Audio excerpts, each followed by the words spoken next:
Hi, I'm Dino Tripodis. Tonight on Whiskey Business, if you're a fan of rye whiskey, Old Overholt is stepping into something brand new. Tonight on Whiskey Business.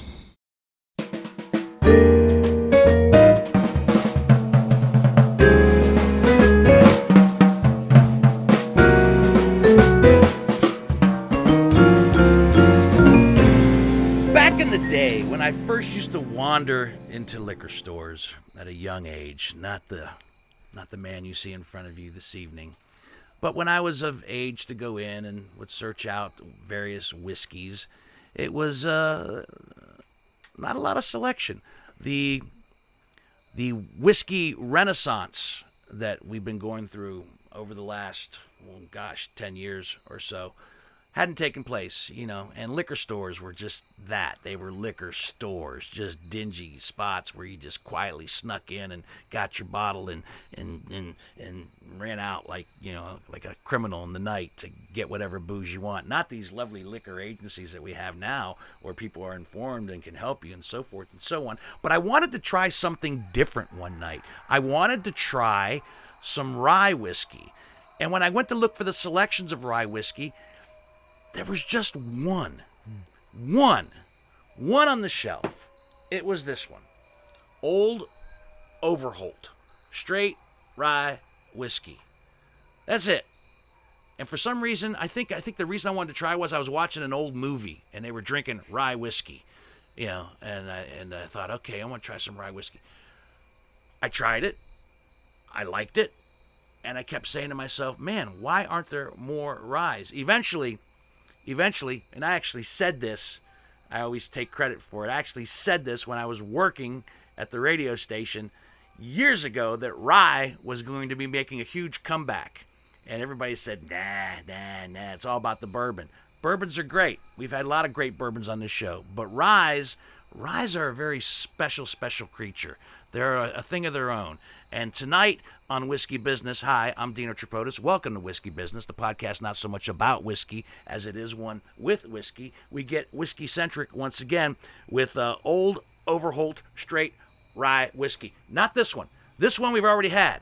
We had this on our two-part Christmas special when we narrated and did commentary on It's a Wonderful Life. And that was our whiskey of choice because we wanted something that we thought might be behind the bar at Martini's. And we thought that a bottle of Old Overholt might be behind the bar. And that's why we went with this one. If you want to watch grown men cry and drink some rye whiskey, and that's the podcast to watch. We went through 2 bottles of it. So, yeah, it's a long movie and a lot of crying. But tonight, we're very excited because there's been a little bit of a transformation in Old O. And they're stepping their game up in a big way. And thus far, the reaction has been spectacular across the board.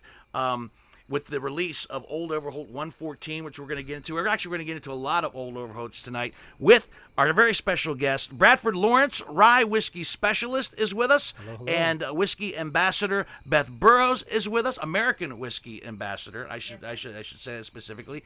And I thought that you guys actually, this was like a stop along the way, and that we just had to work it out. But I've been told tonight that you actually drove up from Louisville. Yes, sir. Am I saying it right? Like, pretend you have just a whole bunch of cotton in your mouth. Louisville, yeah. And you came all the way from Philadelphia. That's correct, yeah. So I'm flattered, I'm honored, and consider myself blessed because with some of my whiskey friends on Instagram, some of them have gotten to the 114 and have tried it, and they're raving about it. And I kept answering back, they're going to be on Whiskey Business tonight. They're going to be on Whiskey Business tonight. And everybody says, tell them hi, tell them hello. They love the product so far. Awesome. I have not had the pleasure of trying it yet, so I don't know where we're going to start on this journey, but I want to learn, obviously, as much as I can about what you got coming out, and also find out a little bit about you guys as well. Sure. Perfect. So let's start by pouring our first bottle. Yes. Getting our first pour, and while you're doing that, we'll discuss some other things. So I would imagine that Bradford, you're going to be at the helm of this as far as our order goes. So you know what? I think we're going to level set. And start from like where we used to be, and it's just to get our palates right. This is the 80 proof that everybody is Very familiar with, which you had it Cheers. during Christmas. Yep. And after Christmas. This Yeah. is the breakfast bourbon. The- Real quick, while he's pouring this, let me give some of the business, if that's all right. Oh, Hansberry, I'm Just- sorry. I got so excited about our guest. I am too, and you now would think after 4 years that I would remember to let episode. you do the business. Every episode okay. I have to remind you. But now that we have a drink in our hand, this will be more All right, palatable do the business. for Do the everyone. business. I'm sorry. Whiskey Business is on whiskeybusinesspod.com, where you can find all of our archived episodes and a bunch of blogs that Dino has written. But also, Whiskey Business is, if you're listening to this on your favorite podcasting app and you are subscribed already, thank you very much. But if you're not, go ahead and subscribe. But I wanted to let you know that Whiskey Business is also on YouTube.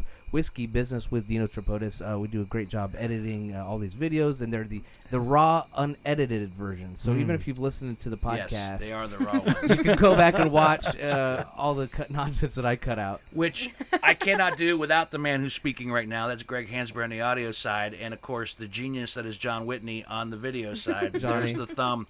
There's the thumb that's made 1,000 videos. That's right. Yeah. So subscribe. Subscribe to That's a Whiskey title. Business right there, and click on the bell, that little notification icon right there, and you'll get an alert every time we have a new video, whether it's a full podcast or like a fun little short where we might be doing some tastings coming up, that kind of thing. Yep. On all the social medias, Instagram, Facebook, Twitter.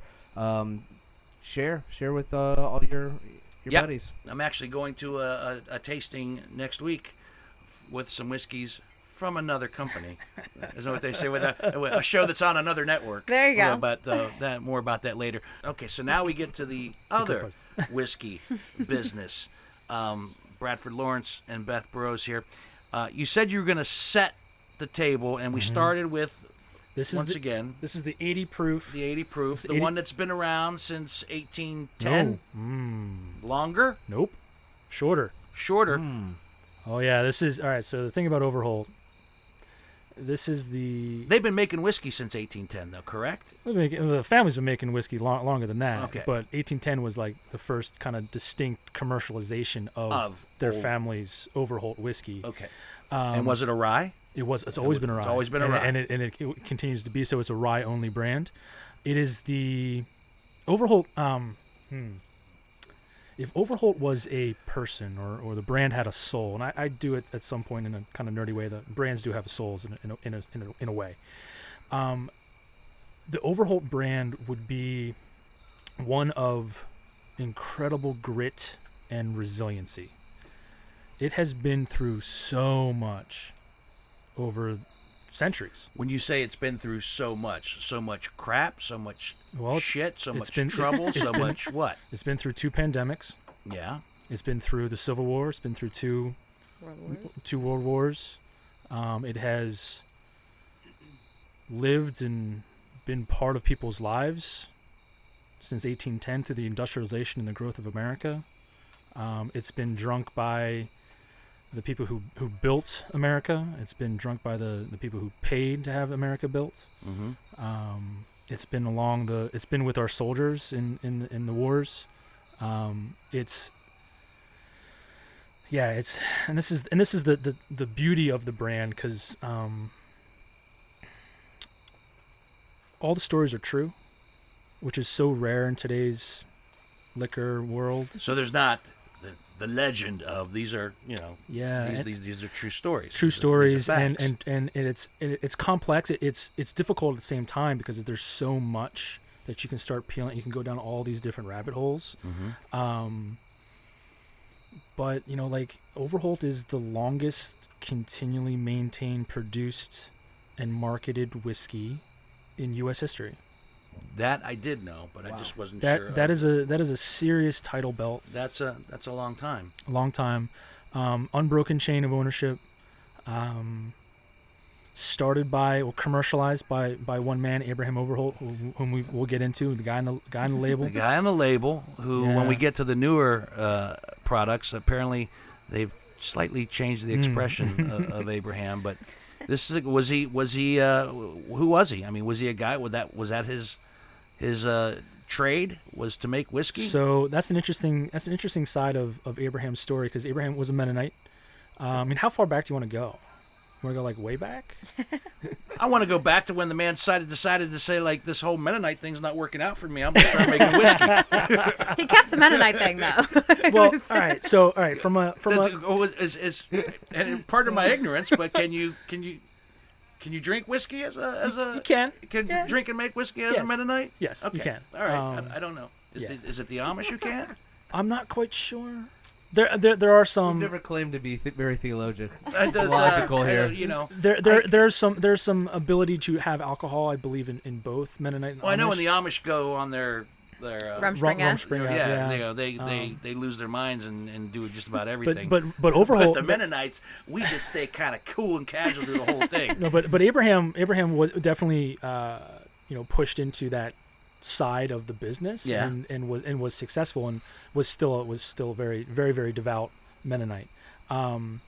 So if you go all the way back, the Oberholzers were a German and Swiss family, and they came over on the Mary Hope.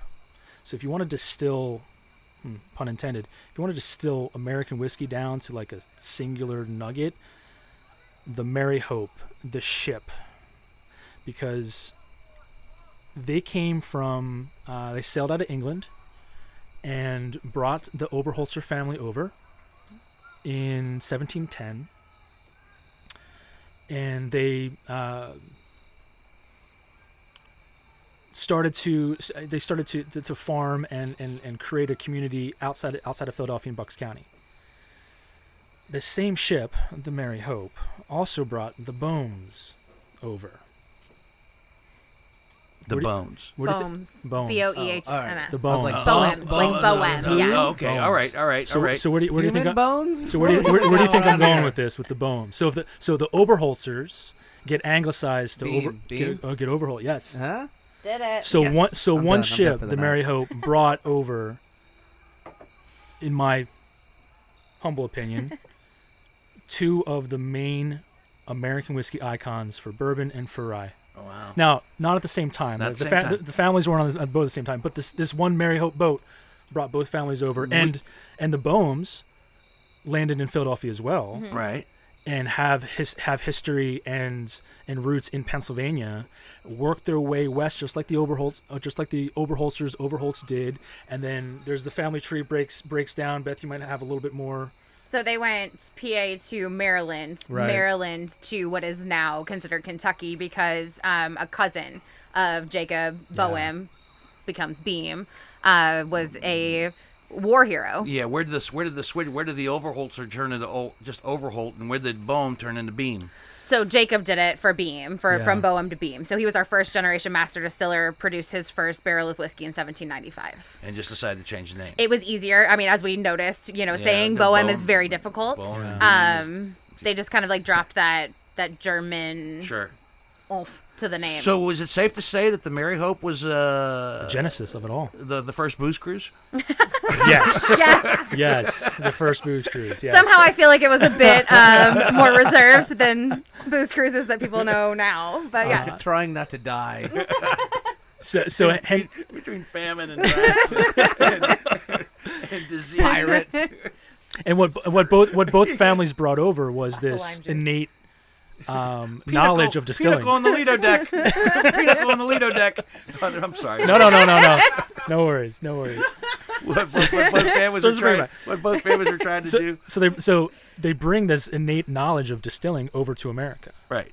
And Henry Oberholzer anglicized the name in about 1800 or so to Overholt, which is what we know today. And there are a lot of Overholts across the country still to this day. It's a very, very deep family tree. Now, these families, German, Swiss, were they growing corn over there? Nope. They were growing rye. All right. And they brought that knowledge of distilling this particular grain with them to Pennsylvania, Maryland, eventually Ohio, Carolinas. And it's important to, again, level setting with the whiskey, right? Like rye, American rye is actually America's first native whiskey. A lot of people like to say bourbon. I get that. But no, facts it's rye. Facts are the facts. Yeah. So the first frontier being American rye, Then bourbon comes, bourbon boom, and now we're seeing the next frontier, which is ironically rye again. So we're happy to be part of that story. It's the rise. I mean, from those early days of me finding the one bottle on the bottom shelf, and I think maybe there was another one. I can't even remember what it was, but to where now where the shelves are almost equal as far as has a whole space now. Yeah, as far as the rye products and the bourbon products, I'm thrilled. I'm thrilled with it. It's really a fun time to be part of the brands. It's fun time to be part of the industry, and be part of some reports are coming out that rye is growing like 1.5 times faster than bourbon, which is crazy to think about.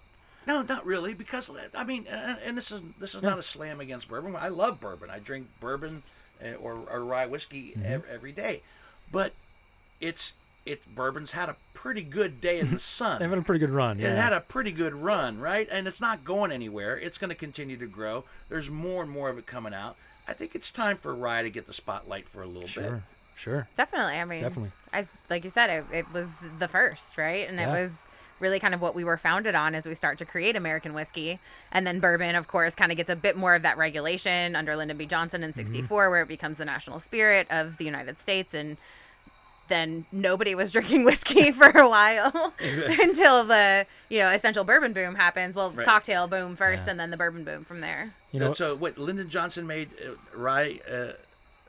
bourbon. So in 1964, Lyndon B. Johnson set forth the standards of identity of bourbon, making it the national... Congress actually did something at work. There's something to vote for right there. Right? I'll go to the ballots for that. But essentially laid down what it meant to be bourbon. So in order for you to put bourbon on the label, it had to follow all the rules that Lyndon B. Johnson set forth. It's funny because there's either a book out or an article about how spirits came into the White House during the Kennedy administration, and then Johnson just kept on going. Oh, LBJ loved his spirit. Well, do you know what bottle was in the Oval Office under Kennedy? Overholt. Overholt. There you go. Yeah. Yeah. Dulles. What was he? Secretary of something. Sure. Dulles also he was also an avid Overholt drinker. But to bring it back, so like Overholt is, at the end of the day, established 1810, unbroken chain of ownership, longest continual, et cetera, et cetera, et cetera. Like it can seriously lay a claim to being one of the prominent cornerstones of the American whiskey landscape as we know today. Okay, so my next question has to be, why has it taken so long to step up its game, so to speak? Overholt? Yeah. Okay. To where we are today and where we're going to in this next round and go round. That's an interesting question. So Overholt was acquired with all the other olds. So Old Grandad, Old Crow, Old Taylor, and Mountain Vernon. Back in and around 1985, 1987, when Beam acquired National Distillers. Gotcha. And they acquired National Distillers for like the Kuiper, for the big LeCoq brand as well. And with that acquisition came the olds. Nobody was drinking bourbon the way they are today. And so if no one was drinking bourbon, no one was really drinking rye. So rye was really down there. But Old Overholt, resiliency and grit, right, was always there. Since the 1990s. That's when, in 1990, that's when the production moved from Pennsylvania and was bottled in Ohio, actually. And they moved it all the way down to Kentucky. Mash bill changed, proof changed, age changed. And, it just kind of remained Overholt 80 proof, 3-year, for about 30 years. We, the bonded was cut from production in the 60s, but Beam released the bonded in I believe early 2017. But yeah, it's been a slow process. I've been on the Overholt wagon for a long time, but even when I was a bartender, so I was a bartender in Philly for close to 20 years, and Overholt was always one of the brands that was just there. And as we go through the cocktail renaissance of the early 2000s, mid 2000s, we're scouring through old cocktail books.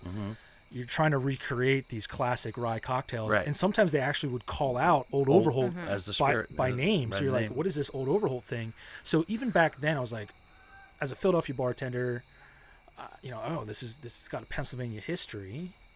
I'm like, okay, so I can, I got some Pennsylvania pride when I pick up this bottle, even though it's made in Kentucky. And then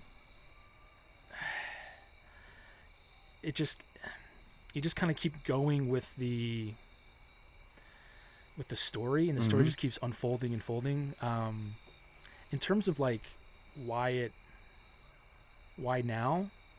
I have my thoughts as to why now. I mean, Beam is Why not now? I was able to. I've been with Beam for 4 years, and about 3 years ago, I had the luxury of being able to speak to some people that were super interested in what this story was all about. As a company, we really pride ourselves on having those really authentic brand stories. Which it's and I know that Beam Suntory owns this company, and I'm wondering, and maybe it's coincidence or maybe not, and but Beam's also had a huge amount of success here with Old Tub, Sure. which Yes. is another old throwback Yep. whiskey, which we just had on the podcast. Oh, awesome. Not too long ago. I think one of our remote podcasts, but also another bargain bottle at For ranging sure. between $19 to $22 a bottle, depending on where you get it. And word got out about that here in Ohio because it just landed in Ohio a couple weeks ago,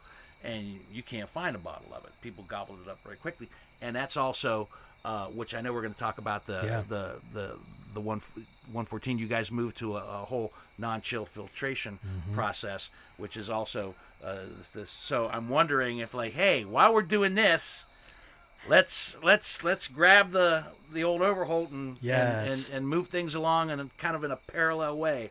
You were a bar manager as well, correct? Yes. Yeah. So you, as a whiskey ambassador, you said you managed an actual bourbon bar. Yes. And in a bourbon bar, there's going to be ryes. There Yes, was indeed. There was indeed ryes. So what was your introduction into rye whiskey? So really it was that. I mean, I started in a bourbon bar when they opened in 2013 and just wanted to get my foot in the door. I had honestly veered away from the hospitality industry for a minute and needed to be back in. So I started as a server there, and I think we had about 75 bourbons and maybe like 6 or 7 ryes when we opened. I was there from 2013. I left in 2016. So I started as a server with that many, and I left as the general manager, and we had, I want to say, 175 bourbons and somewhere around 35 ryes by the time I had walked away. And that was really, I mean, just being a bourbon bar first, right? We did definitely have a focus on bourbon. It was during that bourbon renaissance, and everything.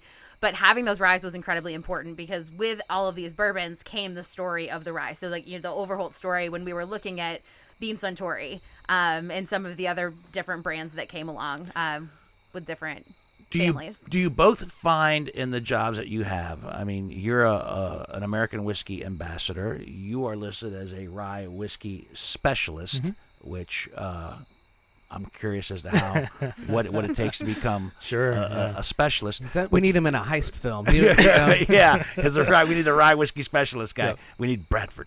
But do you find that as you promote these products and bring these products to various places, including our podcast tonight, do you find that the true rye whiskey people also have an appreciation for the history? Do you think when they're drinking this, do you think that they really like and need to know? I mean, aside from the fact how good it is and how it's made and whatnot, but do you think that the romance of the story behind it adds a little something to it? True whiskey folks, for I sure. think it does for me. Yeah, and Same. I think it's the story is where it all comes back to. Because when you really strip it all away and you get down to the core of what the brand is all about, the DNA, it's the story, and is that story true? And it's it gives you an unconscious appreciation that you don't know where where it's coming from, but you have a better appreciation for what you're drinking, knowing what's going on. What are you pouring now? All right. So this is level 2. This is level 2. Level 2. So yeah. So the video first, thumb is moving his glass over. It doesn't want to be left out. The first pour was just kind of where the brand's been since 1990. So you gotta remember this brand's been around for 210 years. Right. 180 years of that was done in a Pennsylvania style rye, Monongahela style, which is a very particular style of rye, which has kind of fallen out of popularity. We have some small guys like Dad's Hat out of PA. Mm-hmm. They're doing a true Monongahela style. And Overholt, the reason Overholt is here today is because it was able to evolve, adapt, and change. And we are super proud of the Kentucky distillation, because our rye is phenomenal coming out of bean, but we're also proud of our history. And what we wanted to do with this release here. And what release is it? What are we talking about? So this is what is replacing the 80 proof. The 80 proof. So a lot of stores in Ohio and across the country. When you say replacing, the 80 proof is going to go away. 80 proof is going away. This is going to be what's on the shelf. Exactly. So as stores dwindle their inventory, it will be replaced by this guy with the red cap, new label, 86 proof, non-chill filtered.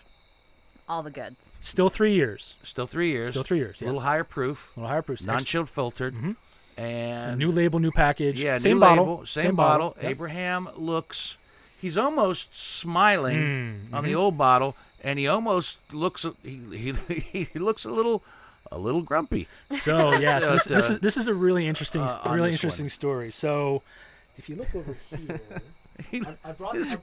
We'll get a picture of that. It's a little pissed off. Put that on, yeah, he's got a Instagram. deep frown. It's just I mean, he takes his rye seriously. I mean, was he pissed that it went up to 86 proof? He's just a very serious man. So Abe, that portrait is from around 1865. So that's from an actual portrait. Yes. So, and what we did is we actually hired a gentleman by the name of Stephen Noble to do the illustration that you see on the label. So if anybody has an Amex card, and the Amex Knight logo, yeah. that is Stephen Noble. Spicy. So we hired him to do Abraham's likeness based off the 1865 portrait. This frown, the stoic, grumpy frown of Abe, was what the original label looked like back in 1881. So 1881 is when you saw this Abe appear on the label as like a marketing lever. Over time, and in like the 1940s, 50s, when it was owned by National Distillers, you started to see the frown kind of turn up a little bit, a slight smirk. Yeah, a little bit. I can only imagine like the marketing teams being like, "Why aren't we selling enough rye? What's going on with the?" Maybe get the old He's man to too smile. sad. Get the old man to smile. Get him to smile. So over time, the his frown came to a smirk and a bit more of a smile, and we've made a conscious choice. I'm part of the marketing brand team on Overholt as well, and besides being a rye specialist. So whatever we did, many roles on the high He does all the things. all the things. Wear a lot of hats. things. So all the moves that we've made on the label, and all the moves you see in other labels of Overholt, were done intentionally for either. And they're historically rooted. It's not just we're changing the package, change the package. We're kind of going back to historical touch points, but making them relevant for today. So right out of the gate, you see born in PA, made in Kentucky. Right. Yep. So acknowledging our Pennsylvania style, our roots in PA and in the Monongahela Valley. Yeah. Made in Kentucky. You see the Abraham's original frown coming back. Even the red top. So the red top is an actually really interesting.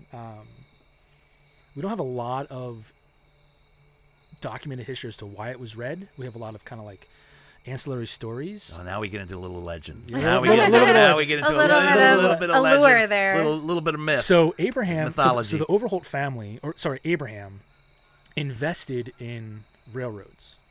So Abraham was much more than a whiskey producer. He had a fully integrated, vertically integrated business, from weaving to farming to whiskey to coal to flour milling, like crazy. By the when he passed away, he was valued at like $9.8 million. Yeah. Crazy. Man he was definitely loaded. He was loaded. So, but the Pennsylvania Railroad iconically has this red color to all of their main engines. Okay. And the red color was kind of synonymous to the Pennsylvania Railroad. And additionally, Rosen rye, which was the rye varietal, the grain varietal that was primarily used in PA. There was also Horton rye. There was some different styles of rye. When they produced this northeastern Pennsylvania style rye, Monongahela rye, it produced a very like deep red color. If you read Moby Dick, yeah, we're not gonna. So Book on tape. If you book on tape. I mean, I have friends that read it. I have a friend that reads it once a year. yeah, Really? Right. He starts with spring training of baseball and has it completed before the baseball season There you started, go. and he reads it every. So you should year. you should ask your friend about Old Monongahela, Okay. which is a reference in Moby Dick. So when they killed the whale, I'm not sure if it was. Spoiler alert! Come on, It jeez. was What? Come on! I never got that far. So the blood, right? So the blood that spurred, and of course Melville's a much better. I'm just paraphrasing here, but the blood that came out was as red as Monongahela. So Monongahela rye was so prevalent in the psyche of America that when you're reading Moby Dick, they knew that Old Monongahela meant red rye. Like crimson red, too. Crimson like a very red. specific red. I think it's in the '64 Crayola pack. Definitely. Oh, Monongahela Red. Moby I Dick's think blood so. I slash think it is. Monongahela. I think it is. Yeah. So we wanted to tip our hat. So we saw this throughout history. We want to come back to the red, and also selfishly, as a standalone rye brand. So we don't have a bourbon cousin, right? Right. If you look at in today's marketing, right, you see like there's a lot of green out there. Not green. There's a lot of green when it comes to rye. Other brands, ours included, Knob Creek, you have your bourbon, and then you have your rye counterpart, and the rye has a green label. Yeah, there's always You're right. I've never really Uh-huh. much Exactly. paid attention to it, but you're It right. started with a specific family. You know. You're right. That yeah. But as a standalone rye brand, to make a statement, With the red cap. and it's got a historical context. So we're drinking the 86 proof, 3-year, non-chill filtered. which I love. Deliciousness. I love. So why do you love non-chill filtered? Because I think you get a lot more of the true essence of what's coming out of that barrel. Yeah. You know, before that, I think you get what it was truly meant to be. So Agreed. a couple things on that. So there's a lot of sexiness when it comes to like barrel char level, mash bill, Right. all those things. But there's an important process of whiskey making across our industry, and that is filtering. Mm-hmm. And it's not very sexy to talk about, but it's super important. Right. So chill filtering whiskey versus non-chill filtering whiskey, like one is not better than the other. They both have, it's a lever that our teams can pull, our blenders can pull to say, this particular liquid stream or this particular product. So is this all in my head then? Yes. That I like this better? No. There's a definite difference. There's a definite difference, but it's not, we didn't go to non-chill filtering because it's better than chill filtering. Right. It's just, it produces a different end product. A different taste. Different taste. Yeah. Right. Okay. So yeah, it's not that like we did it because it's better than chill filtering. Gotcha. We do it because this particular liquid, what we're trying to achieve with our taste profile, and also historically speaking, chill filtering for OverHAUL really wasn't a thing till after refrigeration. So again, tying back going back. It kind of goes back to one of the words you used earlier. It's got the non-chilled filter has got a little more grit. Mm-hmm. Yeah. It's got a little more grit. When you're out there and as the whiskey ambassador, your job as a whiskey ambassador is to educate. Yes. Right? and also you get people to say, okay, we're gonna buy this, we're gonna try this, right? For sure. So how do you lead people down that little path of yours that says, drink this whiskey? Different ways, depending on who I'm talking to, right? Like if I'm talking to some whiskey connoisseurs and dealing with major whiskey groups and things, I'm not going to talk down to them and tell them, what they're tasting, right? Because most of them have a really good understanding. Do you include the history as well when you're talking about it? I love to include the history. So for me, it's multifaceted when I talk about American whiskey. One, it's the historical aspect of it. Two, it's the scientific aspect of it. And three, like you were talking about before, it's that romance, right? And that romantic story behind what we're telling and how we bring in that history and that science into that romanticism. As Bradford alluded to earlier, I love the fact that under Beam Suntory, our stories are true. Honestly, we omit a lot of things, from our history because, there's just so much and there's so many different, especially in the Beam side of things, there's so many different. We could definitely do like a round 2 on this podcast, just saying. If you okay. If y'all want us to come back, we are so down for it. We'll mark it down. We'll make it happen. But as I'm talking to folks, one, it's always figuring out where they are in their whiskey journey, right? Because everybody's on a whiskey journey. They just maybe don't know where they are. Some people don't even know that they've started yet. But I think it's important to kind of level set and figure out where people are.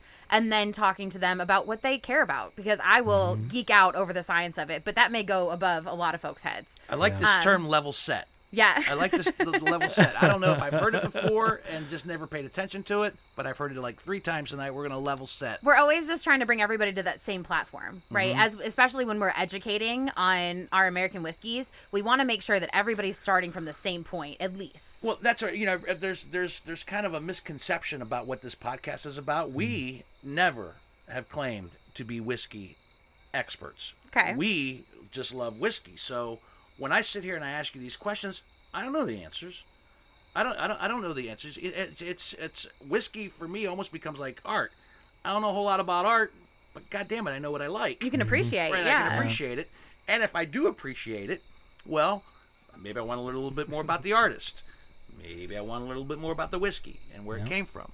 So we don't claim to be whiskey experts. We're just whiskey fans who love having people like yourselves on to tell us to level set us. Those are the best people, in all honesty. When you go in and somebody, if you claim to be an expert. No.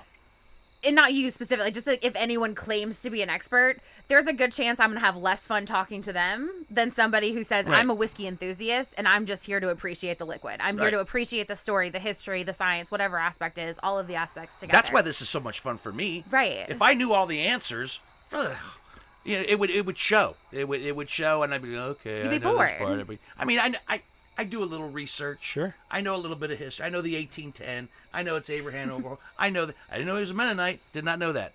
Wasn't But I know some things. But if you ask me, if you get into the science of it, no.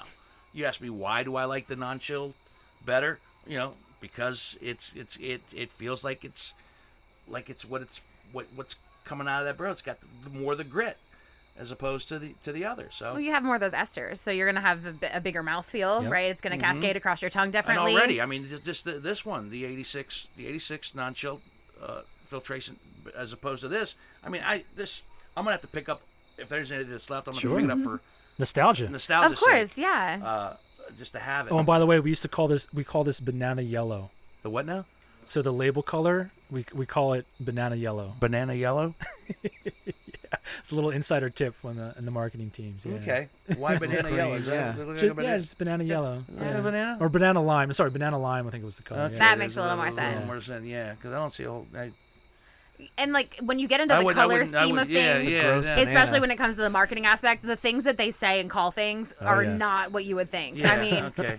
I know what y'all went through to get that cap the proper color. I remember seeing the trials and you sending that initial picture to me and saying, this is what it looks like, but that's not the cap. Yeah, we're going to change it. Trying to nail the PMS, the PMS, sorry, talking marketing jargon, trying to nail the color.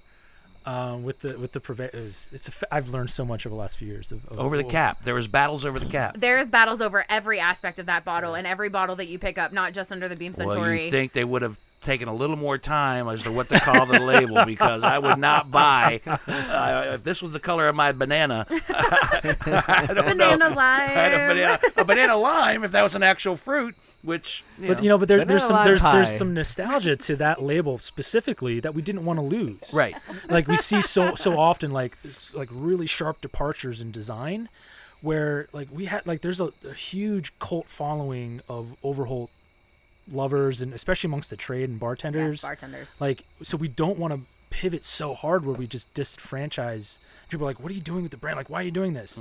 So we're like, really intentional changes. They have a reason. It's just not because it's we're trying to do something right by No, I the get story. that. Yeah. I get it, and I'm appreciative of that. I really am. Do you want to try some stuff that you haven't had before? I never thought you'd ask. Oh darn! How terrible! Right? So it's not the 114 yet, but we got. I love these bottles here. This is the R&D bottles coming from our science lab. Oh my goodness! All right. The official Global Innovation Center special. So this is the bonded, non-chill filtered. The bonded non-chilled. So This as we This'll all know be- has this- to be 100 proof. It So it has to 100 be bottled and bond act of 1897. Yep. Yeah, 4 years. 4 years. Single season, single distiller. And this Single is not distillery. out yet. It should be coming out A month pretty from now, soon. yeah-ish. The bonded. Oh, hi, new friend.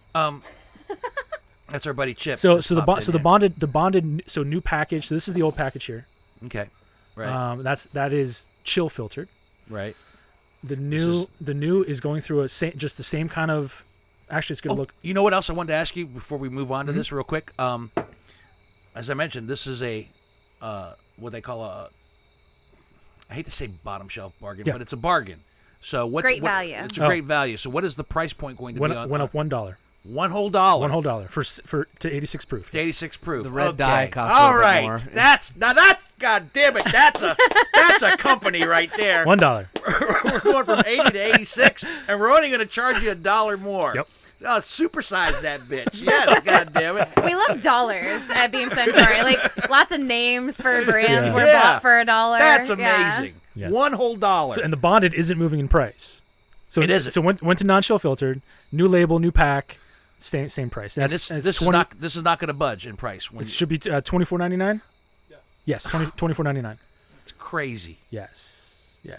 It's crazy when because Do you want to pour this oh one? you do you do the honors. You do the honors, and while you're pouring, I'll talk to you because as you mentioned, when you talk to whiskey enthusiasts and whiskey connoisseurs and whatnot, or early on in this, it's just like I would run across people that I just paid $149 or $160 or I paid this much for that, and I'm like, okay, I get it. It's Cool story. It's a cool story. Yeah. It's a great whiskey, and you found it and you paid it. But you know how many great bottles of whiskey or rye or whiskey or bourbon I can get for that same amount of money? If you, I don't know. After all the whiskey that I've consumed, I don't. Maybe it's my age. Maybe it's just the fact that I've drank so much. But if I had $300, I don't know that I would spend it on one unique, hard to get bottle rather than pick up a case. Right. No, Sure. unless I know that it's my favorite and yeah. I can finally get my hands on. Like I think about things, and it's there's never really something to whiskey be that like- I do there's that something with. to be there's something to be said about that. Yeah. Because I in the bourbon, I love John and I both will love Elmer T. Lee. Yeah. And it used to be $32 a Oh, bottle. I remember. And we used to buy it. I used to pick it up almost by the case when I'd be down on vacation. And now Can't get it. I can't get it. Can't Now- get Johnny Drum. Can't get any any of that stuff that was Rowan's like Creek. you said, Rowan's Creek. Yeah. Yeah. Noah's, Noah's Mill. Mill. Yeah, Noah's Mill. I can So still Willet, I can Buffalo find Trace. them, but yeah, well, we're Remember the old Black Maple Hill back in the I day? do. yeah. Oh gosh, Yeah, good stuff. Delicious liquid. Delicious. That we've had that. Our friend Leanne brought that to us on. That was on a Dave one of the Pickrow podcasts. special, wasn't it? Yes, it I was. believe Yes, so, it was. yeah, God yeah. rest his Rest, soul. rest Yeah. in peace, man. God rest his soul.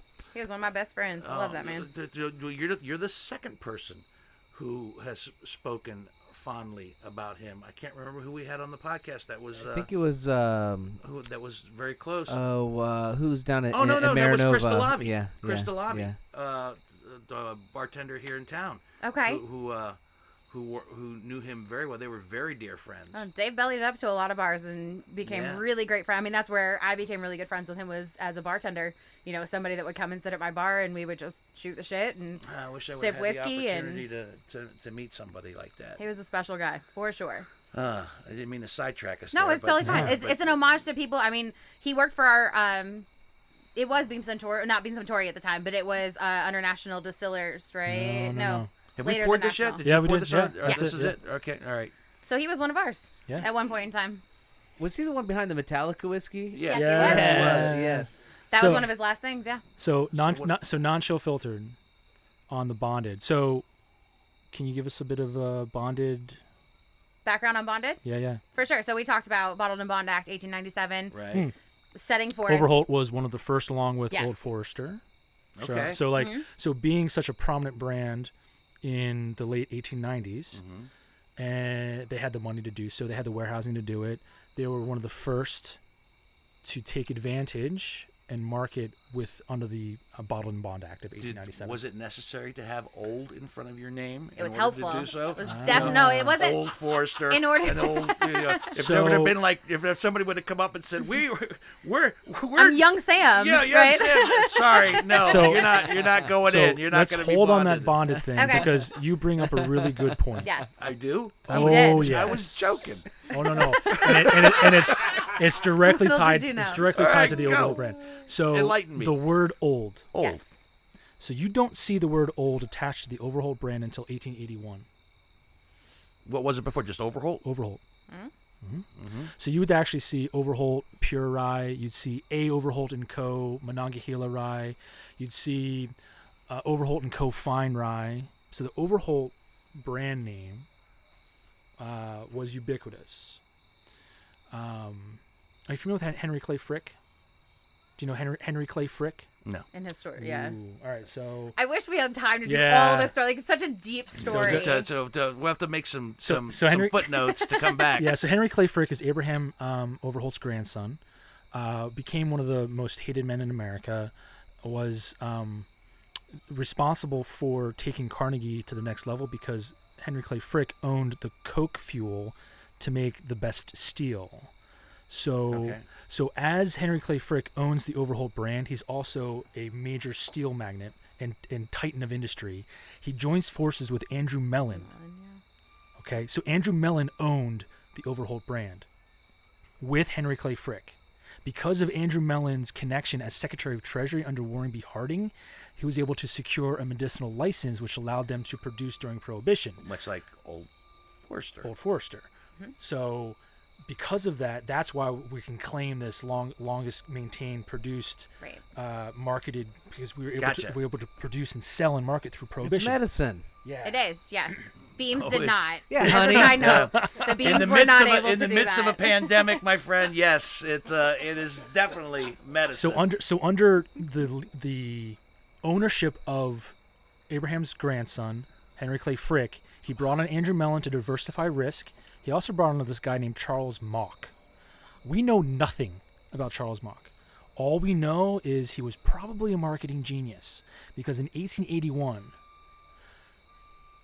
Henry Clay Frick bought the brand and all rights from the Overholt direct lineage. So it's great. He's still blood, but bought everything for Overholt for $1 in March of 1881.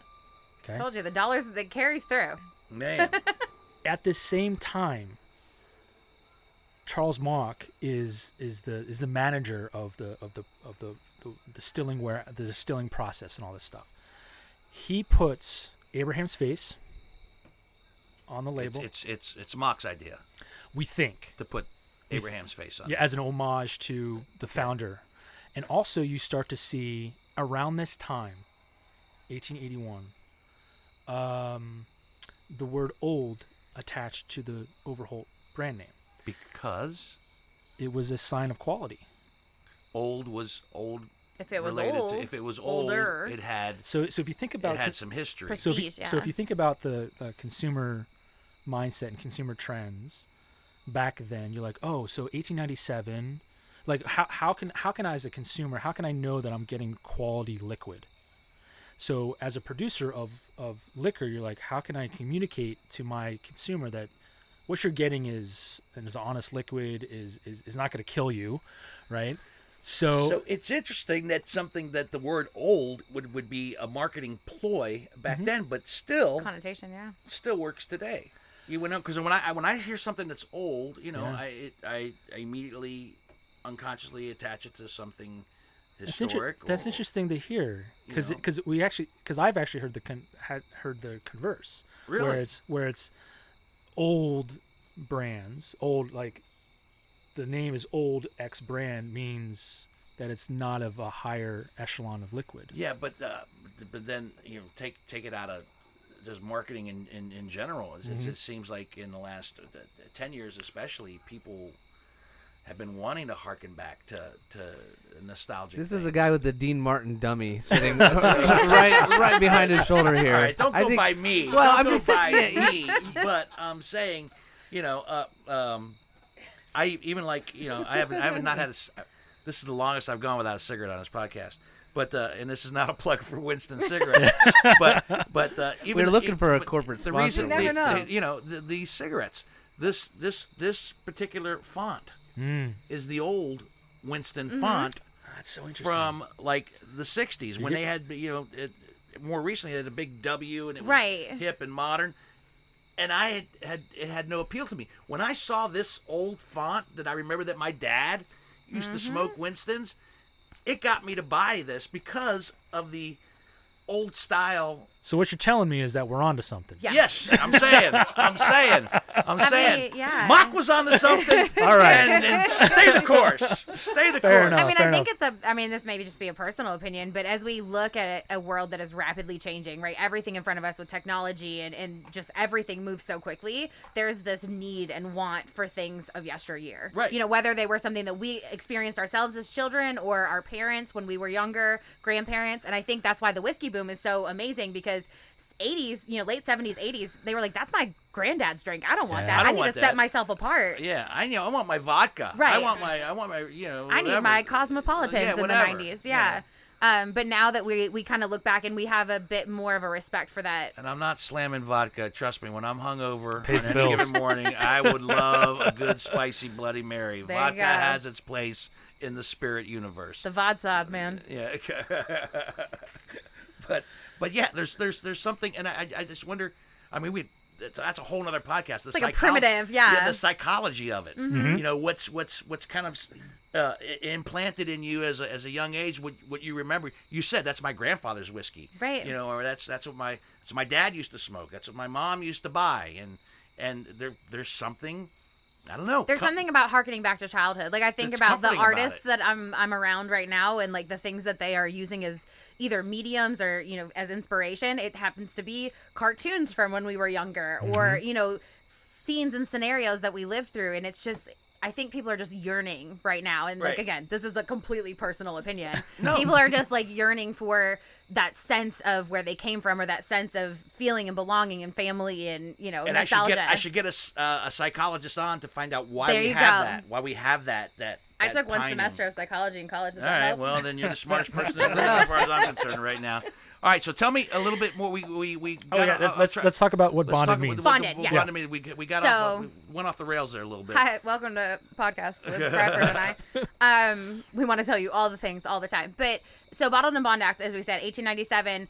The reason for it, as we were talking about prior, is the fact that so many people were getting ill from drinking whiskey or going blind or in many unfortunate cases dying because there was no regulation as to what made whiskey, right? It was just a whiskey. You could add tobacco juice to add color. You could add different Turpentine. things. Yeah, turpentine for color and flavor. There was no regulation. So in 1897, the government said, okay, hold up. We've got to do something about this. And so they step in with the Overholts, with other very prestigious people within, you know, the whiskey making business, and they set forth those, you know, standards of identity, I guess, for bottled and bond, which were that had to be made in one distillery under one distiller and one distilling season. Right.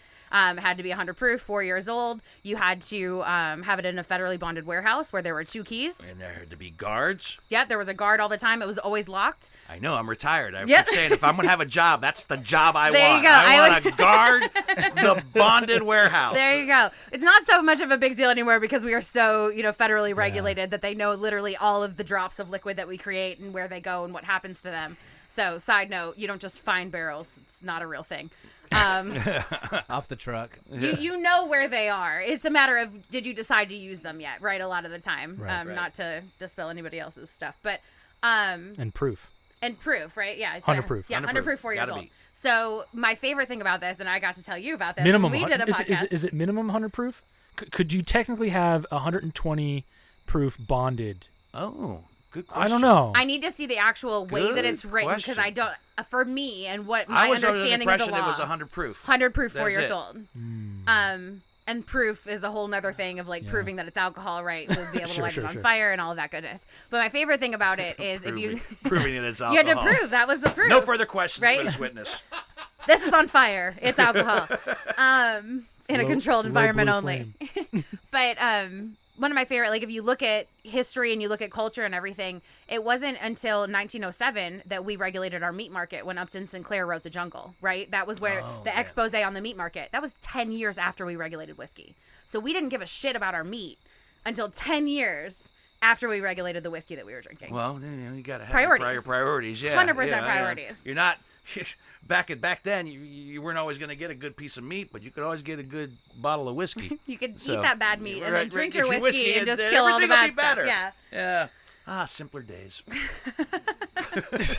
Pre first quarantine. How does that go? Yeah. But no, it's a cool thing that I think, especially that we have started to get more into that history of whiskey, and we start to really look back to what people were doing in the late 1800s, early 1900s, and that's where we see bottled and bond coming back on bottles. Because in all honesty, aside from you're always now distilling under one distillery, one distiller, one distilling season. For the most part, your grains are going to go bad, and that was the whole reason that they were doing that to begin with, like the distilling season. And I'm glad that you explained it again, because a lot of people still don't really know what bottled and bond means, and for some, it's almost like a sales technique. Like, oh, it's bottled and bond, that must be good. Well, yeah, it is good. It means that some time and care was put into it, but a lot of people don't always know what bottled and bond means. Right. We've explained it various times over the course of the podcast, but I always like to just say it again for you. And keep me honest here, but we can't even at Beam. We have our 2 distilleries. 3 technically, but Three, yes. 3 technically, yes, and numerous warehouses across a lot of property, 80 plus. give or take.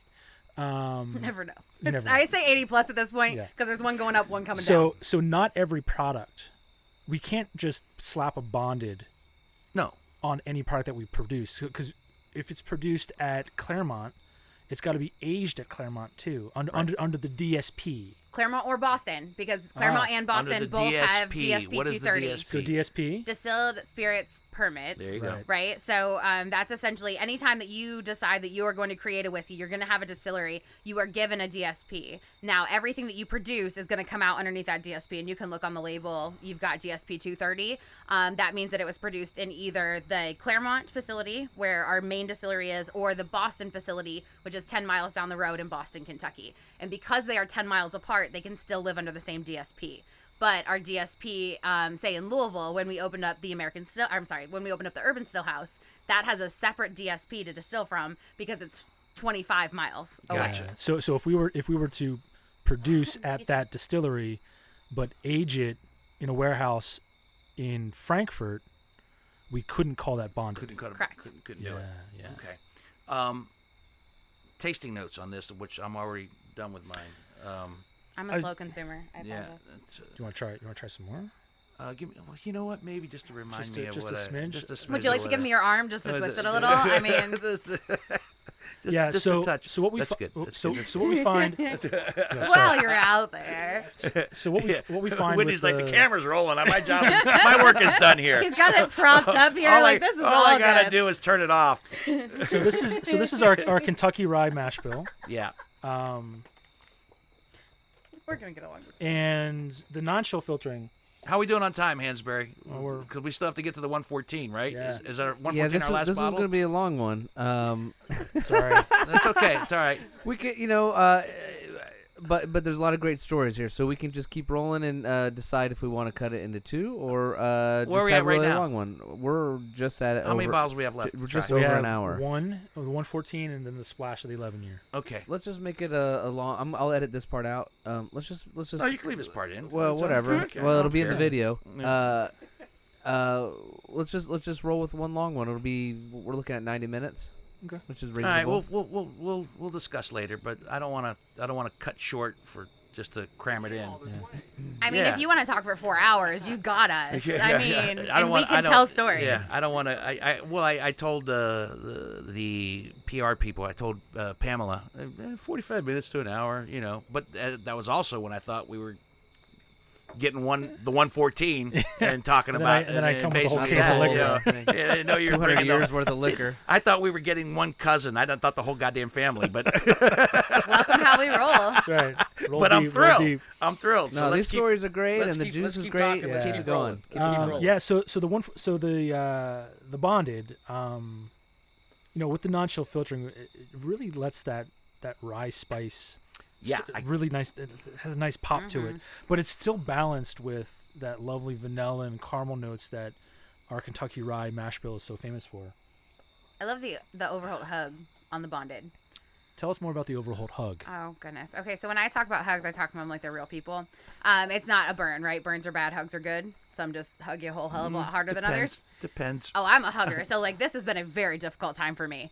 If people allow me to hug them, I just hold on forever. I've been hugged and burned simultaneously. Oh, I feel like that's a podcast, whole other fellas. Another podcast story that we could get into.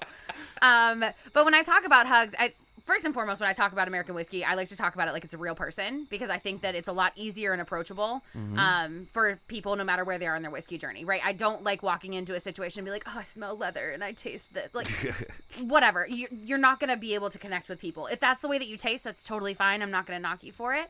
But I think that when you're, especially for myself who travels around and talks to people on all ends of the spectrum of where they are in whiskey, it's really important to find a way to humanize it. And so when I talk about the hug, when I talk about the finish and the way that it hugs me, I like to talk about it like it's a real hug because hopefully everyone has been hugged before. If not, come see me, after quarantine. Show me a negative test and I'll hug you. But it's a whole thing, right? So for me, this is a delayed hug, right? So this is almost the hug that you fall into. So you think that you're just going to grab a hold and really just get like a smack on the back and maybe be done with that hug. But this guy, you fall into him a little bit, right? Yeah. He lingers a little bit longer. You feel comfortable. You feel happy. You feel safe. And You're saying that, and as you say that, there was a warmth down here that's still lingering and actually warmed back up a little bit after the fact. yeah, So it that- hits a little lower and you sink into it.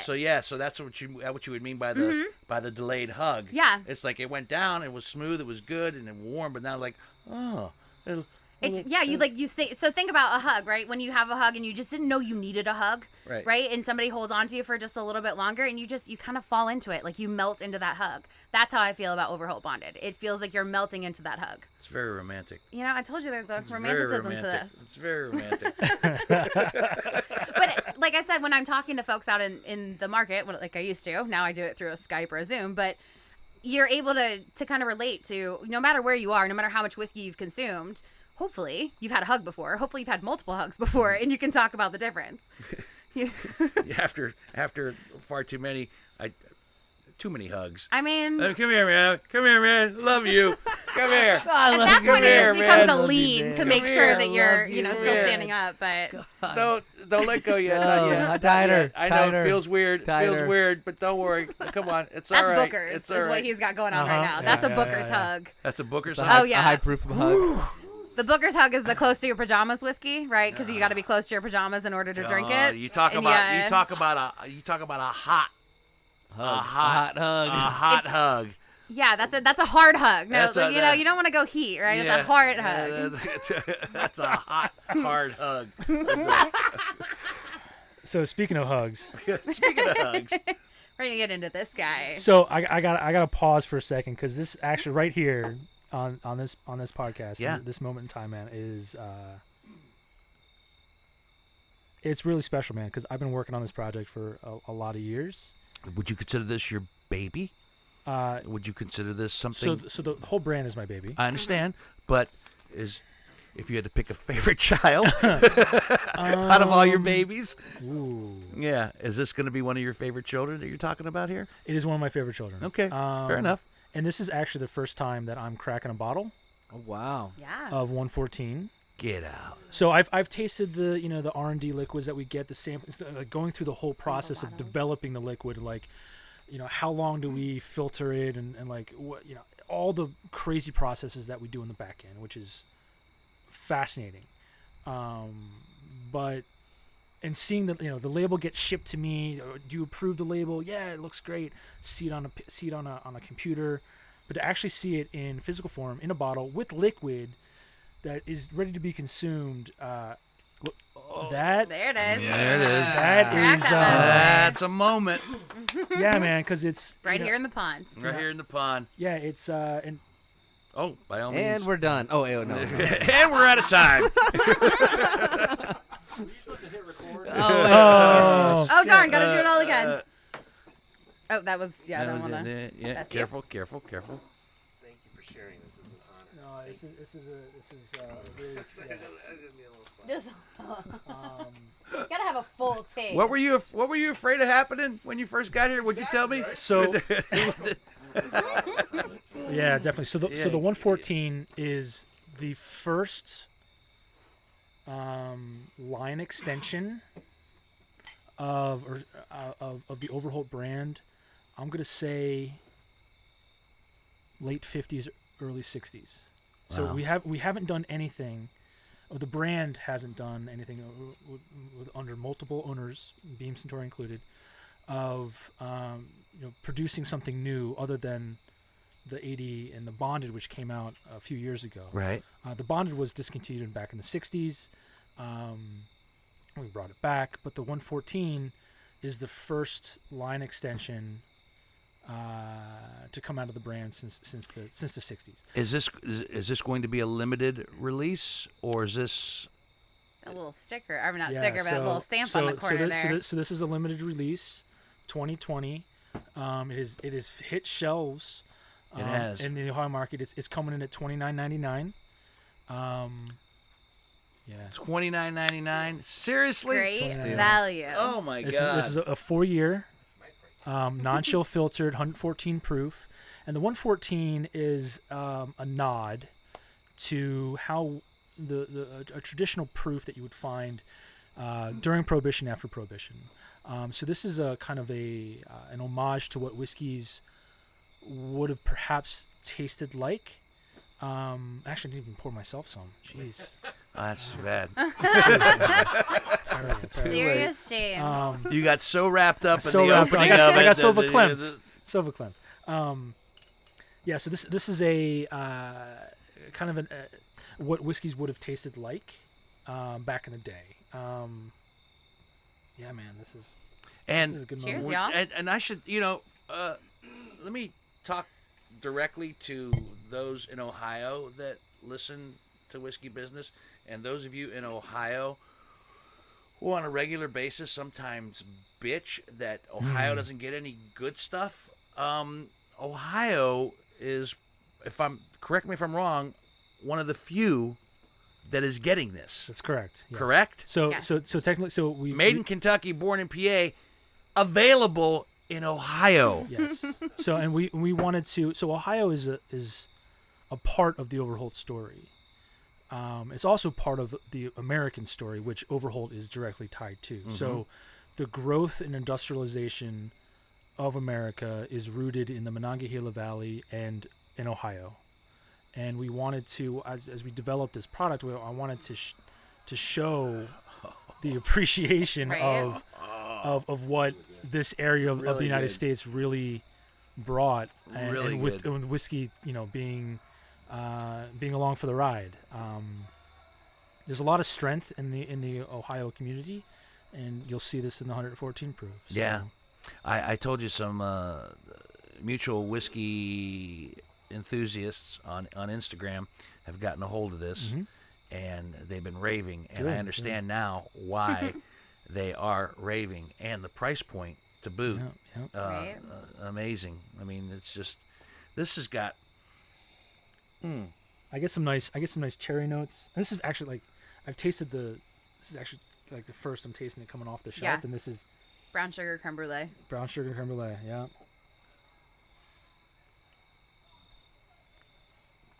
I'm enjoying this little moment of silence as we all sit. Just a viscosity. little, savor. Yeah, Come really to our really own great conclusions. viscosity. For sure.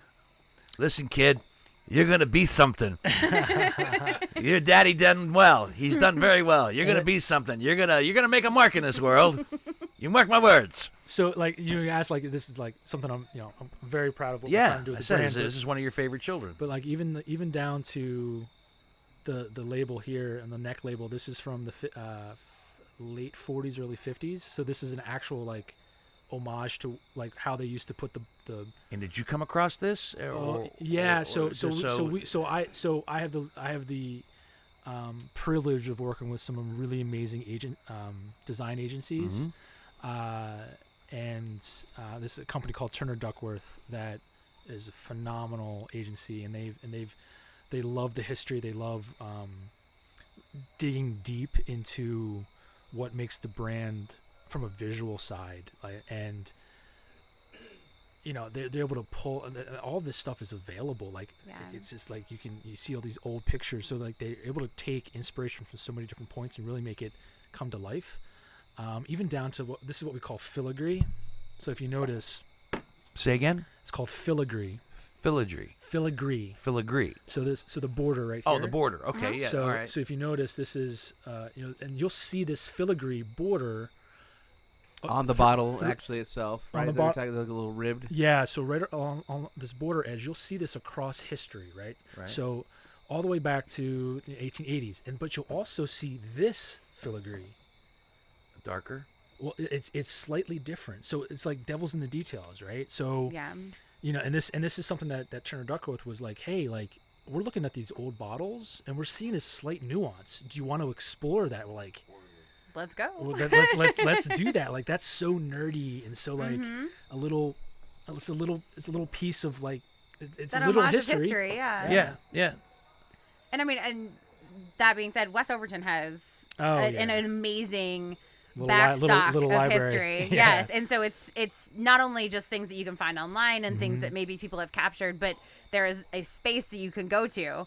And like the upstairs that we walked into was just the craziest space at West Overton with things that go back in history much further than I anticipated it being. So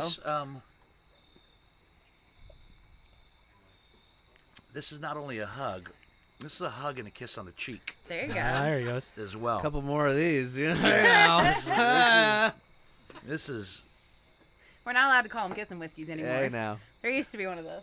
I'd take my mask What? off for this. They used to whiskey. call bakers the kissin' whiskey. why. Because the proof was just enough to let down your guard to have a kiss. Don't think we're supposed to tell that story. Sorry. Might need to edit that one out. Might edit that one out. Baker laughs at it, but There we go. We'll put that in our podcast remorse comments. Hey, can you take out that part about what'd you call it? The Kiss and it's proof. the kissin' proof. Yeah, kissing proof. Yeah, that's it's not bad. I always not heard bad. it was the proof would make you pucker up. There's that too. There's a whole like story behind it, and like with it being Baker specifically. Yeah. Baker was a ladies' man back in his day. I mean, he's still Did a that- ladies' man now. He's 84 and he's still a ladies' man. still ladies man. Oh, yeah, So he's- he probably would like it to be called the. He doesn't care for the No, kissing he's fine whiskey? with it, but I'm pretty sure like some marketers have come along and said you can't say that anymore. Not in these politically correct times. Who knows at You this don't point? want you don't want to promote something that says it'll let the lady's guard down. No, that doesn't. I don't think that's No. gonna fly anymore. With consent. Shoulder Yeah. massage. It is the kissing whiskey with consent. That's gonna take up far too much of a label. kiss That's on the too much. Too many forehead. words. Too many words on a label. It's back label. It's the back of the label. There's plenty of room. You can emboss it in the bottle. It's totally fine. No, but I Bonded. think it's like, bonded to be kissing whiskey. 114 specifically, it's a solid, like you said, a nod back to historical proofs. It's an amazing proof to get a lot of flavor profile out of it, to where you're not having to, take too much water to the end product, to where, when you bring it down from that distillation proof, you're still getting so much of that flavor and so much of that body without having to add too much of that. Oh yeah. Johnny, Yeah, when you want just a little taste we're more. super like, yeah, just the 4 years, the 100, like, I'm so glad that turned out. Like, Yeah, it's amazing. And So a couple of closing questions, because those are all the whiskeys, right? Oh no! We have one more. One One más, more. por favor.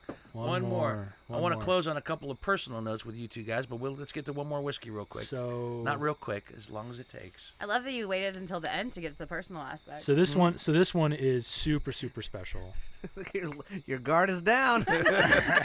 Super special. This what we're about to taste is coming out to the Ohio market early October. Okay, so we get a sneak preview. Is that what you're Sneak telling me? preview, yes. I love that. I love the sneak peeks. This is in honor of the brand's 210-year anniversary. The brand's 210 210. year anniversary. We are producing an 11-year-old 92.6 Old Overholt. Special release, one time only. One time only. Like, this will never, ever be produced again. So I took some... Damn it, this one's going to cost a little bit more. I This- can feel it. so, I can feel it. all right, right out of the gate, it's costing $74.99. That's okay. Look at all the money you saved on all the other There bottles. you go. And it's a one-time only, right? It's a So, like- one-time only. So, through all, like, one of the best parts of my job is being able to, like... I think every part of your job is the best part of your job. Both of you.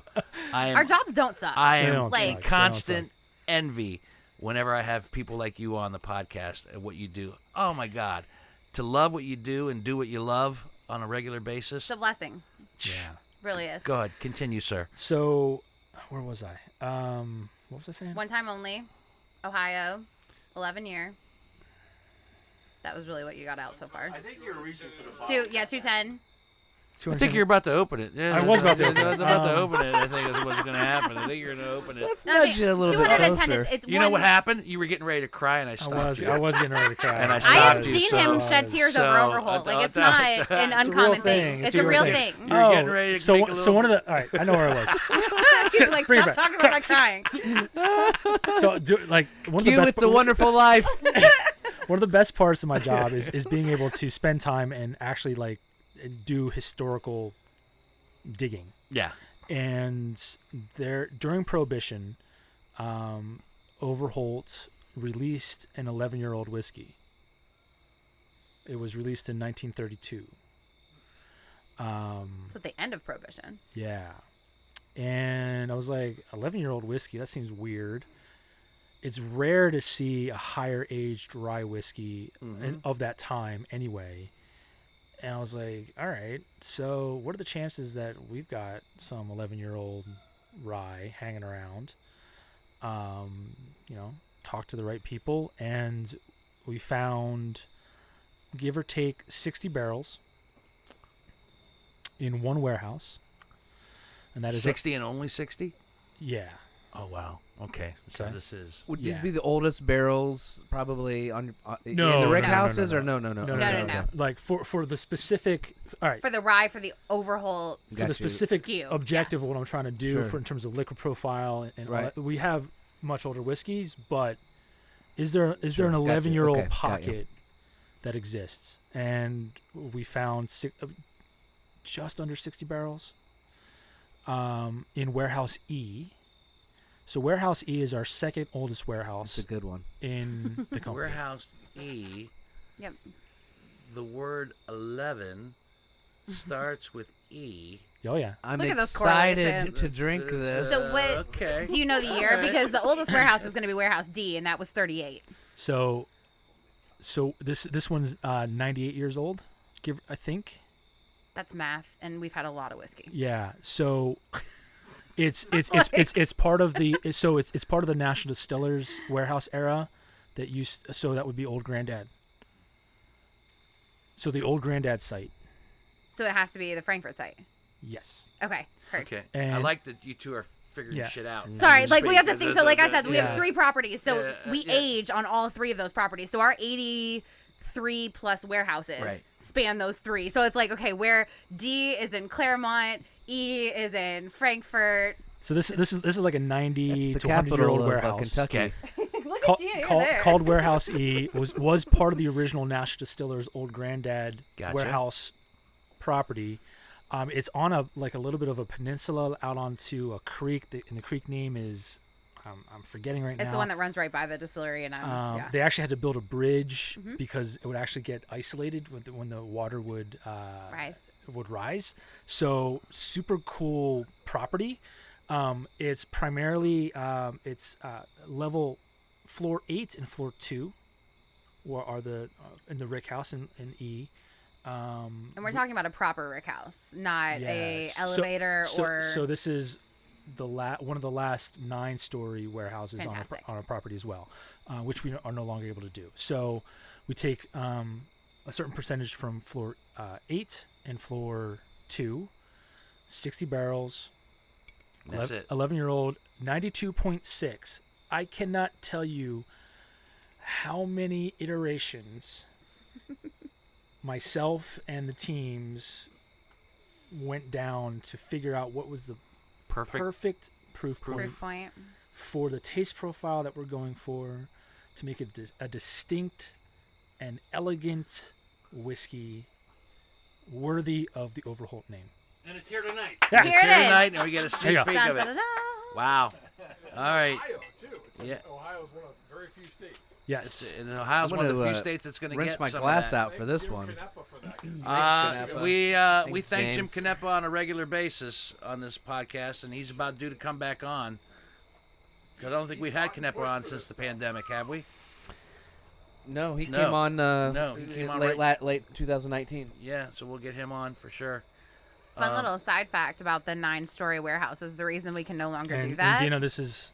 Oh, hold on. Whoop. What? You keep forgetting to give yourself some.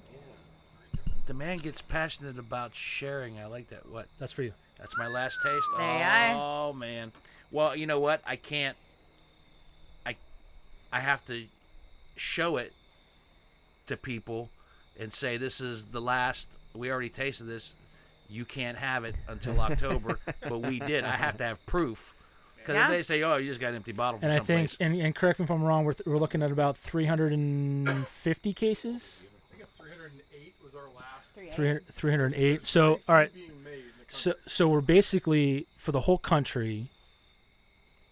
for but the it's- whole I mean- country. All right. Yes. So, all right, for the whole country, A. B, it's only being released in Pennsylvania and Ohio. Right. In between Again, Pennsylvania. Come on. Pennsylvania's where Thanks, the James. brand was originally found. Yeah. Right. Right. So And then Overholt was actually bottled and a strong history to the Overholt brand as well. So the Rust Belt, all that stuff, it all comes together. I'm excited to try Yeah, this. Kentucky won't get this. So Kentucky will not get that. I'm in your state. So buy you're some of looking at maybe for between both states, maybe 600 cases total. Total. That's not a lot. And that's Not at all. it. It'll never come back That's ever. it. say That's it it. again what the people in Ohio say about not getting good whiskey on occasion. Yeah, right. I've said So- it. I say it repeatedly. They They bitch on social media all the time. they bitch and moan about stuff like, oh, how come we can't get any Willet products or so forth and so on. Like, well, okay, well, I don't know, but look at all the other great shit that's in Right. here, and it's still coming. Yes. Specifically, almost exclusively, when you talk about 2 states, for crying out loud, Yep.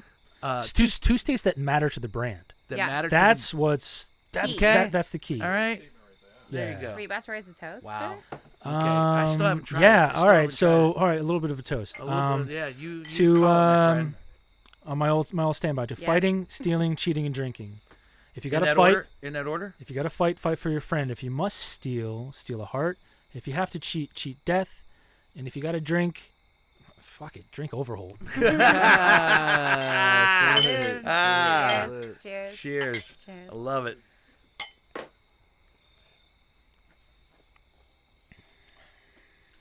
Oh, that's good. So good. Wow. I'd say it's fruitier than Yep. the other And ones. that is yeah. super smooth. Yeah. Super smooth. There's a little bit of there's some spice in it, but it is so smooth. The spice is all the way in the back. It's Back palate for sure. on the back palate, and it's on the roof of my mouth. Yep. It goes on my back palate, but a lot of things that have fruit or especially a lot of the ones that have a little touch of caramel, it lingers on the roof of my mouth more than anything, which I love because then I can take my tongue up there. No, that was Got that black pepper like spice. an apricot or something right up front. I Yep. could Ooh, be. okay. Yeah.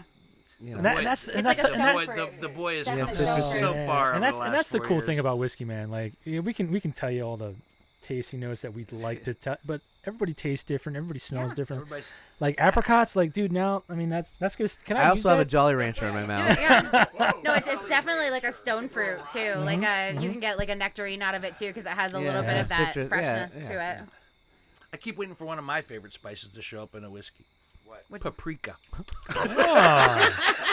You're just like saying I it. feel like the natural I'll take occurring I'll take compounds. that back to my science team. See if we can figure that out for you. I want to go to Independence Day and be like, so when does paprika come in? When is that? What's the natural compound for paprika, and how does that actually manifest itself in American whiskey? I'm sure there's some way that like some sort of essence of that. Or I spice. can just bullshit my way. Like everybody else say, like I get a little bit of spice, a little peppery, and I'm This is just gonna damn say good. bullshit. I'm picking up a little hint of paprika. Yeah, and there you they're go. And they're gonna look at me, and then I'll be able to say like, yeah, you're right. And like bullshit. The power of You suggestion. don't know what the fuck you're talking The about. power of suggestion is so ridiculously strong. I want to do that. Anybody pick up paprika? Right. Anybody? Paprika and blueberries? Anyone? Yeah. No, Paprika and banana lime. there it is. That's what I'm Done. picking up on. So you're writing a book now, right? About your tasting journey? That is well done, sir. Phenomenal. Thank you. Well done, sir, to you and your team and your crew or whatever was involved with We're that. super proud. We're super proud of it. Well, you guys are going to have, as you move forward, whether it's on Zoom meetings or StreamYard or whatever they can. Hopefully, you'll get back to face like this. I mean, we're once again we're outdoors. We're safe distancing as much as possible, but we're almost pretending as though we're dining out on the patio, which you're allowed to do, and we have dined exquisitely this For evening sure. on some wonderful Old Overholt products. I wanted to ask you, and I'm running out of time, but you just didn't automatically become a rye whiskey specialist. That took some. You didn't automatically become a whiskey ambassador, an American whiskey ambassador. You said you started in the bar business, and Yeah, both of us did. Both of us did. were you approached? Were you approached? You tell your story first, and then I'll tell mine. Or did you seek it out? A bit of both. Yes. Almost 20 years behind the stick. Kind of looking for other avenues. Loving spirits. I worked for Balvenie Glenfiddich for a quick minute. So you were a Scotch guy? Oh, big Scotch. I'm still a Scotch guy. Still a Scotch? Yeah. Really? I love me some single malts. Okay, interesting. Yeah, but still You're trying. so well rounded.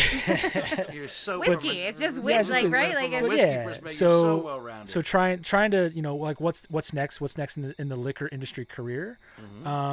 Always as a bartender and a buyer and a bar manager, like interacting with Beam Suntory almost every day.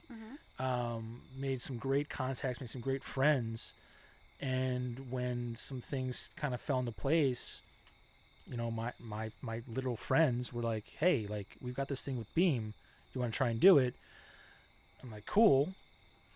and I work my way in that way, and I'm like, all right, let's try and bring this rye thing to life. So Yeah. here we are. It's an evolution for I'm sure. curious.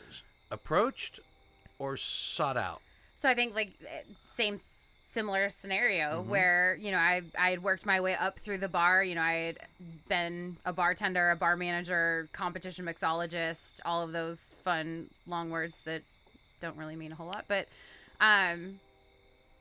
the opportunity came about when the person who had this position before me was moving out west. And so she came in, same idea, you know, I had developed these relationships working with them firsthand. Like I think about some of these very strong women. It was always the females in my journey.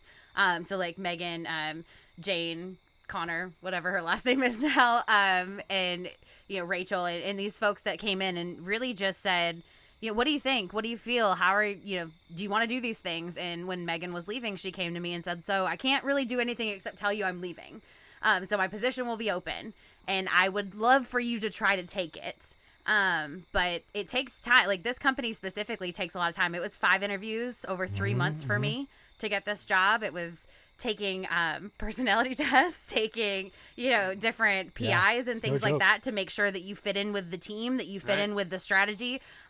Speaking with all sorts of different people from our main office in Chicago to, for me specifically, in the state of Kentucky, and people that I would be working with, and just to kind of get that strategy and everything. And so, like I said, 3 months, 5 interviews. I got the job darn near my 30th birthday.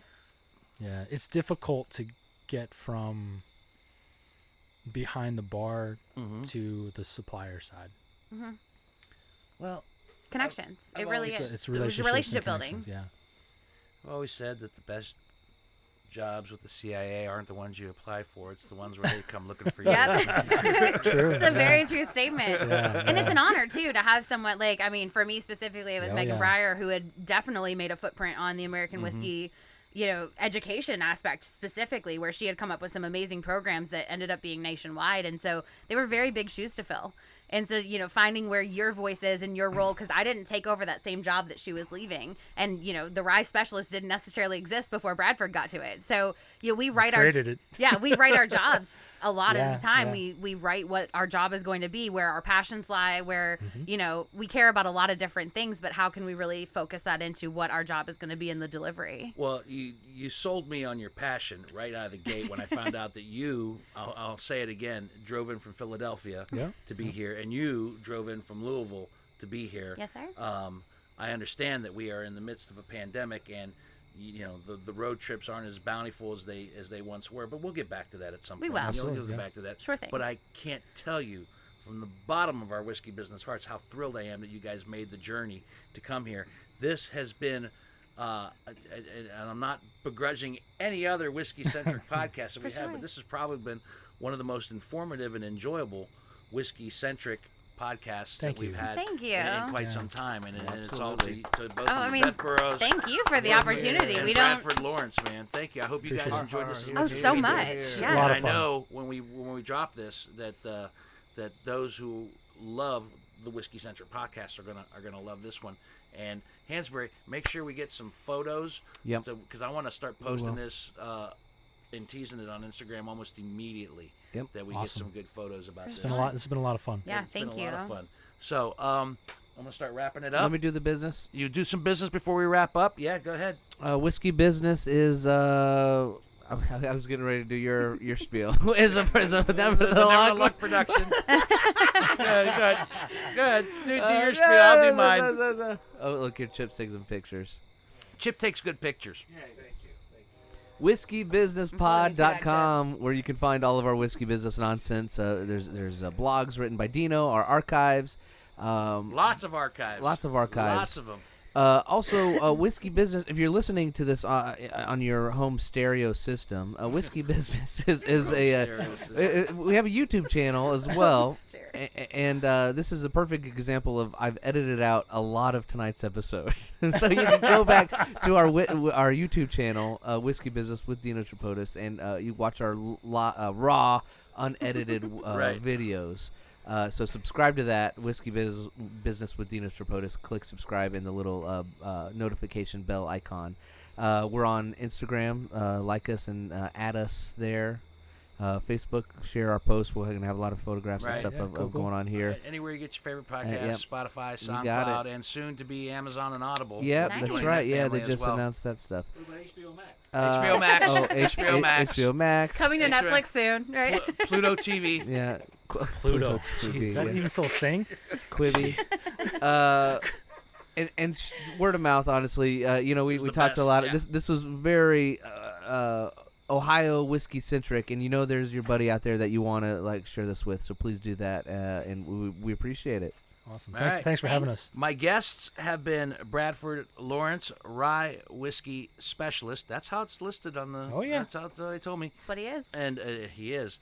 And the lovely Beth Burrows, American whiskey ambassador. Yes, We always love to have ambassadors on the program. We bow to the ambassador. Have been my guests. The products have been Old Overholt stepping up in a big way, and also keeping the consumer in mind. And this one that'll come out in October is a little pricier, but given everything else that's coming out and the price point that it is, under these circumstances that we're at, where people are looking for a good whiskey value, a good rye whiskey value specifically, I don't think you're going to beat it, folks. I would definitely pick yours up when you get the opportunity to do so. I know I will, and I'm going to try to go pick up an old school one just for. I'll probably end up drinking it though. That's what you get Whiskey's two. meant to be I'll get drunk, two. man. Get One two. goes Two. in your shelf, and then one's on the bar for you I'll to probably drink. end up drinking that one too. Do like you did in high school. Put just water in it, There you an empty go. bottle. Something. I'll yeah, end up drinking yeah, them. Yeah. I drink. The whiskeys are meant to be Exactly. consumed. That's what they Right. say. And so Yeah. forth. Okay, my friends. So until the next bottle, see ya.